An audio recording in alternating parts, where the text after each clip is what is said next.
இது அனைத்தும் முருகனின் அருளால் தான் நடக்கிறது. எந்த காரியங்களும் கைகூடவில்லை என்றிருப்பவர்கள் இதை மட்டும் செய்யுங்கள் போதும்.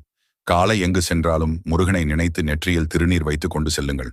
நீங்கள் நினைக்கலாம், திருநீர் வைத்தால் எல்லாம் மாறிவிடுமா என்று. இதற்கு ஒரு உண்மை கதை இருக்கிறது.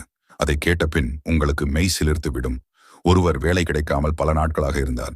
இவரின் சகோதரி திருநீரை நெற்றியில் பூச சொல்லும் போது அவர் கிண்டலாக பதில் சொல்லியிருக்கிறார்கள், இதை பூசி கொண்டு போனால் மட்டுமெல்லாம் நடந்துவிடப் போகிறதா என்று. ஆனால் அவளோ அவனது நெற்றியில் விபூதியை வைத்து விடுகிறாள். போகும் வழியில் ஒரு காரின் முன்பு இவர் தெரியாமல் போய் விழுகிறார். அந்த கார் ஓட்டி கொண்டு வந்தவர் இவரை பார்த்துவிட்டு சென்ற பின் அவருக்கு பல வருடங்களாக முடியாத சொத்து வழக்கு முடிந்து அவரின் அனைத்து சொத்துக்களையும் மீட்டு எடுக்கிறார். பிறகு அதே பையனை இவர் மறுநாள் பார்க்கும் போது வந்து பணம் கொடுக்கிறார். திருநீறு பூசிய உன் முகத்தை பார்த்து சென்று தான் எனக்கு இவை அனைத்தும் நடந்தது என்று. உடனே அவன் எனக்கு பணம் வேண்டாம், வேலைதான் வேண்டும் என்று கூறுகிறார். அவர் உடனே அவனுக்கு ஒரு வேலையை தருகிறார்.